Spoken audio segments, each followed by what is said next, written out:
कहानी यात्रियों से भरे एक जहाज से शुरू होती है।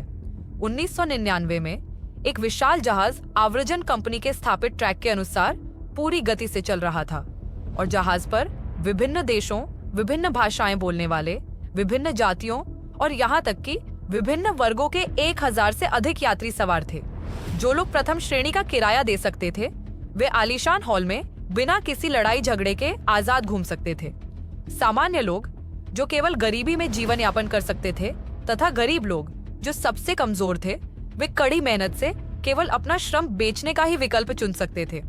हालांकि उनकी पहचान और स्थिति में बहुत भिन्नता है, फिर भी एक बात समान है, वे सभी एक साथ हैं। यह आदमी अपनी वर्तमान स्थिति से संतुष्ट नहीं था, इसलिए वह न्यूयॉर्क जाने वाले जहाज पर सवार हो गया, इस आशा में कि वह इस देश में आकर एक नया जीवन शुरू कर सकेगा।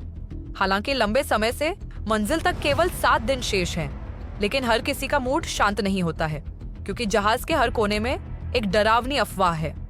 ऐसा कहा जाता है कि कुछ महीने पहले ही लंदन से न्यूयॉर्क जा रहा एक अन्य जहाज समुद्र के रहस्यमयी जल से गुजरते समय बाहरी दुनिया से संपर्क खो बैठा था। आव्रजन कंपनी ने प्रयास करने के लिए कई टीमें भेजी और इसका नाम प्रोमेथियस रखा गया था।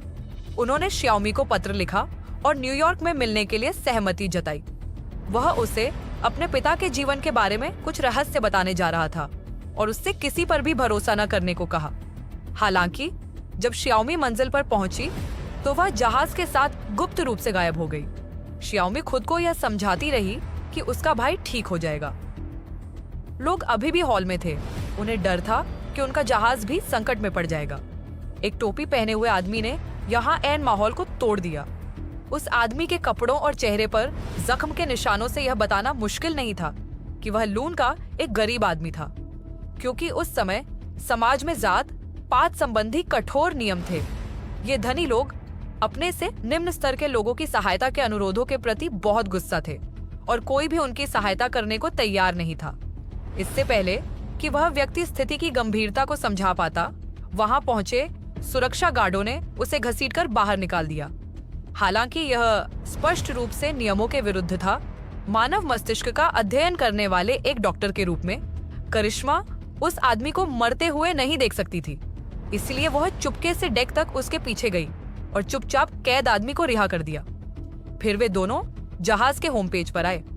एक गर्भवती महिला को असहनीय दर्द में देखकर करिश्मा ने जल्दी से उसके कपड़े उतार दिए और फिर भ्रूण की स्थिति को सुचारू रूप से करने के लिए अपने पेशेवर ज्ञान का उपयोग किया, जिससे उस महिला को बचाया जा सका जो असहनीय दर्द में थी।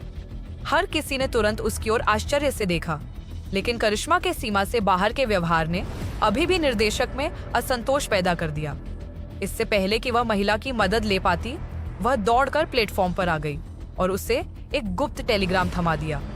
यह सुनकर कैप्टन जल्दी से टेलीग्राफ कक्ष में गया।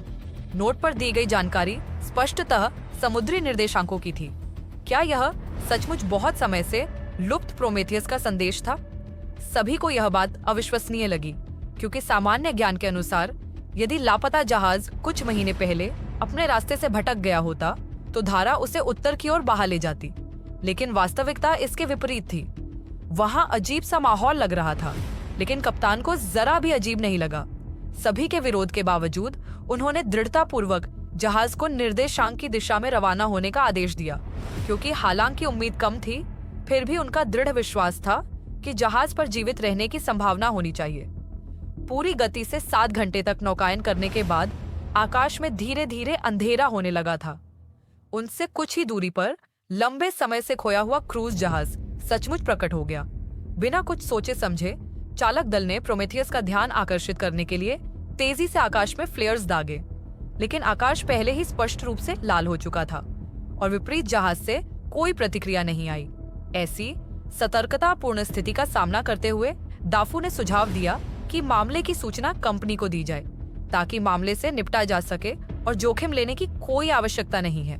हालांकि उन्हें उम्मीद नहीं थी कि उन्हें लंबे समय तक खड़े विरोध का सामना करना पड़ेगा। वहां किसी बात ने उसे गहराई से छू लिया, इसलिए उसने डॉक्टर करिश्मा, एक पुजारी और कई मजबूत नाविकों के साथ अंतहीन जहाज पर चढ़ने का फैसला किया। तब उन्हें इस बात का पता नहीं था कि जब वे जीवित बचे लोगों की तलाश में व्यस्त थे तो एक अजीब आकृति चांदनी का फायदा उठाकर चुपचाप उनके चमकते हुए क्रूज जहाज में घुस रही थी। दूसरी ओर कप्तान ने अपने आदमियों को अपराधी की आकृति की हर जगह खोज करने के लिए प्रेरित किया, लेकिन उन्होंने यह उम्मीद नहीं की थी कि जो कुछ उन्होंने देखा उससे वे चौंक गए। उस विशाल जहाज पर, जिस पर कभी 1400 से अधिक लोग सवार थे, अब एक भी व्यक्ति नहीं दिखाई दे रहा था। यहाँ तक कि एक शव भी नहीं था। इतना ही नहीं, वह क्षेत्र जहाँ आमतौर पर मेहमान रहते हैं, ऐसा लगता है जैसे उसे दशकों से छोड़ दिया गया हो। इससे भी अधिक विचित्र बात यह है कि जो टेलीग्राफ मशीन वे लाए थे वह नष्ट हो चुकी थी। फिर भी उससे उन्हें गेंद पर सट्टा लगाने का रहस्यमय संकेत मिला। यह देखकर एक पल के लिए सभी लोग सदमे में पड़ गए और उनके रोंगटे खड़े हो गए, और फिर सभी ने इस अजीब जहाज को जल्द से जल्द छोड़ने का फैसला किया। जब वे मुसीबत में थे तो एक अजीब हरे रंग के नकली कीड़े ने करिश्मा का ध्यान आकर्षित किया। फेक लियांग की शराब के अवशेषों के बीच हल्के कपड़े पहने लेकिन अजीब चेहरे वाला एक रहस्यमय लड़का दिखाई दिया।